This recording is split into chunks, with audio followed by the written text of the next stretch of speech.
The Bears are releasing a pair of veterans who were expected to be cut loose. 16 second-round draft pick who split his 8-year stint here between left guard and center was a Pro. Jackson made a pair of Pro Bowls over his 7 seasons. The moves clear about $22 million in salary cap space. If you told me 2 years ago that I'd be making content in the summer of 2024 and saying that the Chicago Bears are a team to watch for this offseason, then I would think you're ridiculous. But ever since Ryan Poles took over as general manager, this team has been making moves, and they're continuing to make moves, and even after this video they're going to be making even more moves that you would never think that the Chicago Bears would make. So before we get to the content, make sure you drop like, subscribe, and turn on our notifications to help the channel grow. We make shorter versions of this content on TikTok, Instagram, and Snapchat. If you're interested in that, links to that's in the description down below. Now that we get all that out of the way, work!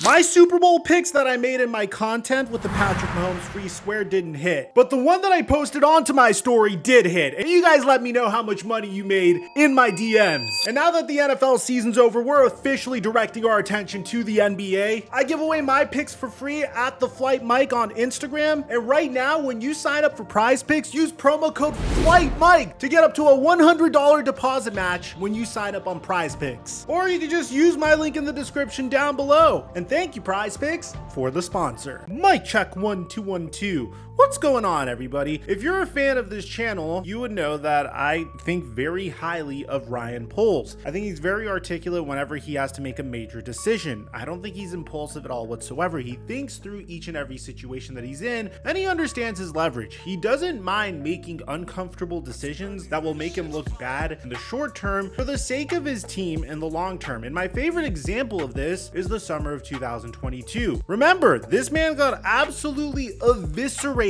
when he decided to trade Khalil Mack to the Los Angeles Chargers. The reason being because Khalil Mack only netted the Chicago Bears a 2022 second round pick and a 2023 sixth round pick. Sure, you can make the argument that at the time Khalil Mack didn't look like the player that he once was in his final season with the Chicago Bears, but if you watch the tape on Khalil Mack, you would know that a huge part of that was, one, he was injured, he didn't really play that many games. Two, this man got so many double teams. He was the backbone of the Chicago Bears defense, and he was a huge difference maker for the Chicago Bears ever since he was traded to Chicago, and that still stands today. I mean, in his final season with the Bears, he got 6 sacks in 7 games, and then this past year with the Chargers, he had the most sacks in his entire career. So why would the Bears trade Khalil Mack? Well, at that point, we're more interested in the cap space. Khalil Mack was 30 when he was getting traded. The odds of him having a 17 sack season weren't necessarily that high, but immediately Ryan Poles came in, traded Khalil Mack, got some cap space in return. Later on, he would trade Robert Quinn to the Philadelphia Eagles for a 4th round pick and additional cap space. He would trade Roquan Smith to the Baltimore Ravens for 2nd round picks and 5th round picks. Why? For additional cap space. And to be honest, I don't necessarily know if I'm nearly as big of a fan of that trade, but I understood the vision. I understood what he was trying to achieve.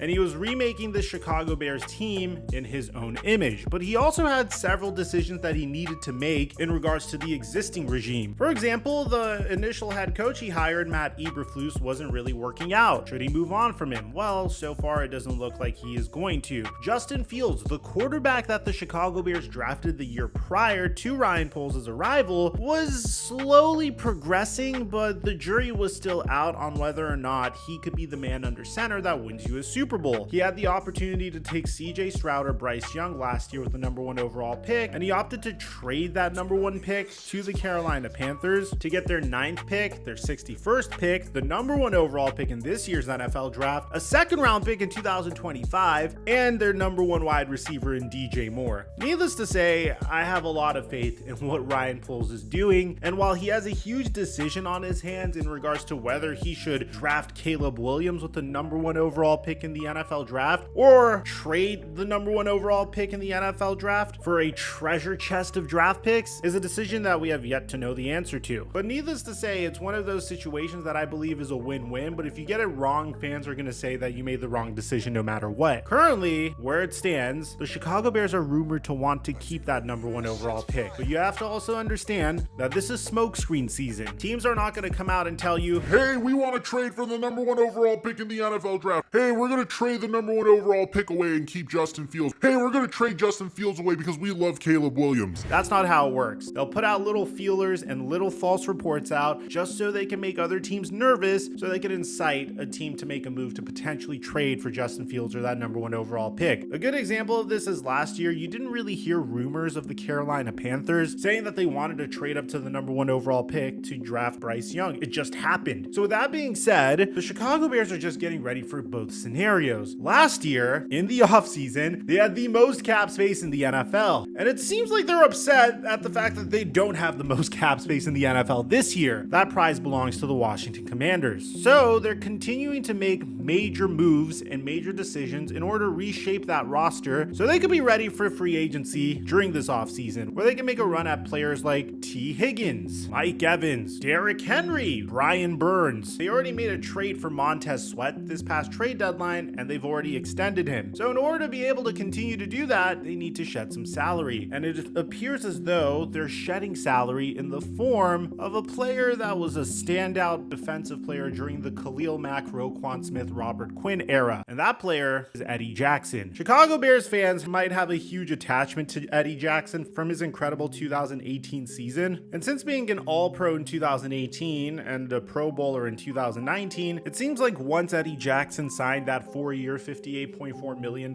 contract extension, which would make him the highest paid safety in the NFL, his game would slightly decline. He wasn't necessarily the worst player on the Bears defense, it's just he wasn't the player that he once was. In 2022, he had a brief resurgence, but unfortunately, he would suffer a Lisfranc injury in that season as well. And this past year was one of his worst years as the safety of the Chicago Bears to date. So the Chicago Bears made it official. According to Adam Schefter, the Bears are releasing veteran safety Eddie Jackson. Now, they didn't just release Eddie Jackson, they also released former Pro Bowl guard Cody Whitehair after 8 seasons in Chicago. I honestly have a lot of respect for the Bears doing this at this point because it gives both of these individuals an opportunity to sign with a brand new team right before NFL free agency starts, which I think is a very classy move. And obviously they could afford to do this because of salary cap reasons. There are some teams that will release players post June 1st designation just so they could save some additional money, kind of like what happened with DeAndre Hopkins last year. And at that point, free agency is long gone. Teams have already formed their rosters, so it's a whole mess. But in this case, Eddie Jackson and Cody Whitehair will have an opportunity to sign with a brand new team. Now, why would the Chicago Bears do this? Well, by releasing Cody Whitehair and Eddie Jackson, the Bears will save approximately $21.5 million against the salary cap. Having a ton of salary cap space at this stage of the game, very crucial. I mean, you might have to extend Justin Fields in a year or two from now. You recently extended Montez Sweat.